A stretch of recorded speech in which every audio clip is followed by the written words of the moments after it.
One of the most overrated games to come out in the last year or so is Elden Ring, and I can't really understand why, because based off of what I played, Elden Ring is pretty much Dark Souls 3.5 or 4 if that's where you want to take it. The only thing that Elden Ring really does that separates itself from Dark Souls 3 is the shield parry mechanic, the spear summonings, the horse, and the open world. Oh yeah, and the stealth mechanic. You take these things away and the shit is just a Dark Souls 3 DLC, which is not a bad thing, because if you're a huge fan of the Souls series, then you probably don't give a fuck about anything of what I'm saying right now. You're just happy to have another Souls game. But someone like me who frequents the Souls games here and there, I just don't believe in spending $60+ on a game that's damn near similar to the game I've already played. I'll just wait till the shit goes on sale. But in this case, I went and bought Elden Ring because of the hype that was surrounding it. Also, I'm a fan of the Souls series, so like, why the fuck not, right? Plus, the reviews that were coming in for this game were fucking godly-like,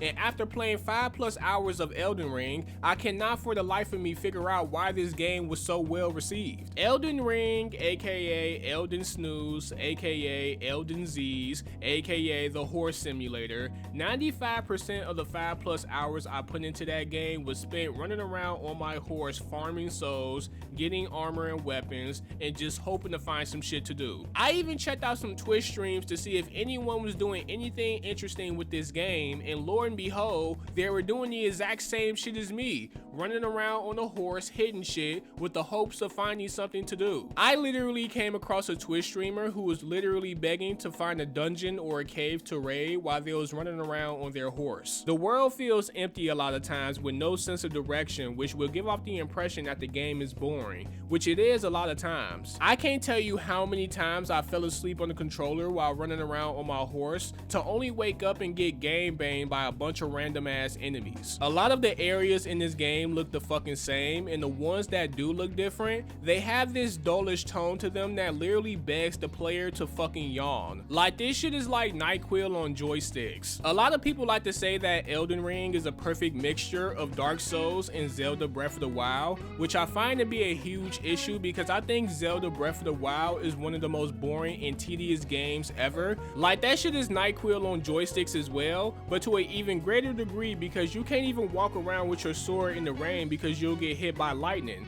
On top of that, your weapon breaks in 5 fucking swings. Look, Zelda Breath of the Wild is easily one of the most overrated games of all time, and I have a separate video on that coming soon. But the point I was trying to make is that it makes sense that people compare Zelda Breath of the Wild to Elden Ring because they both are fucking boring and they suffer from almost the same things, an empty, uninteresting open world. Now personally, I prefer Elden Ring's world over Breath of the Wild's world because at least in Elden Ring, they have some cool shit to look at and fight every now and then. Plus, their world is not as tedious as Breath of the Wild's world, so yeah, that's also a plus as well. Now, I want to get into these goofy ass reviews because I'm of the mindset that nothing is perfect out there, or even damn near perfect. Anything with a 97, 98 or up, or even just a 10 out of 10, look, I'm automatically disqualifying that shit and I'm going to test it out for myself, because video game reviewers are the last motherfuckers you want to trust when it comes to video game reviews. Shit, not even just them. Motherfuckers on Twitter, YouTube, you can't trust their opinions either because most of them motherfuckers are hype beasts and they just want to fit into a popular trend or some shit. A lot of video game reviewers are biased as hell and will give a bad game a high score just so that they can keep their industry relationships intact, especially if the game is from a big developer. The video game reviewing industry is borderline dead as hell, and they have to rely on big developers to keep them relevant because they're already a dying breed. Without their relationships with these big studios, they're pretty much fucked. Look at The Last of Us Part 2.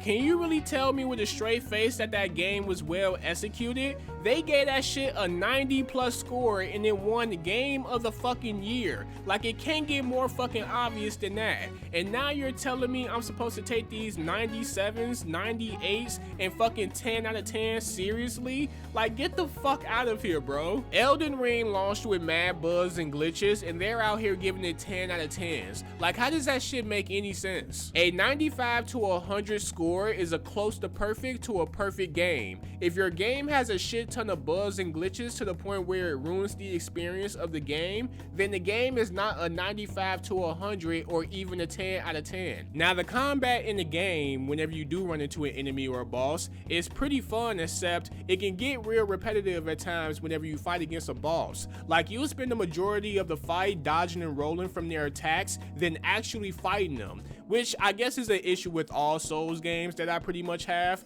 I guess you can call them shits the duck and roll simulator. And I know there's going to be people in the comment section saying, oh, maybe open world games just aren't for you, which isn't true at all, because I like open world games. I just don't like open world games like Elden Ring and Zelda Breath of the Wild, because their open worlds require the player to have some type of imagination or creativity to have fun with it. But overall, Elden Ring is an alright game. It's one of those games where if I knew what I was getting myself into ahead of time, then I just would have waited for the shit to be on sale. But due to the hype and due to me being somewhat of a Souls fan, I gave in to it and I spent the $65. Plus, I mean, $65 really ain't shit to me, but in hindsight, it would have been smarter for me to just wait for the shit to be on sale for like $35 to $40, because I mean, I don't really think it's worth $65, especially coming from a person who played damn near all the Souls games, especially Dark Souls 3, because I'm pretty much looking at this shit like it's a DLC expansion pass. But hey, it is what it is. If you never played a Souls game, especially Dark Souls 3, then I recommend that you play this game, because I'm pretty sure you'll be one of those people that say,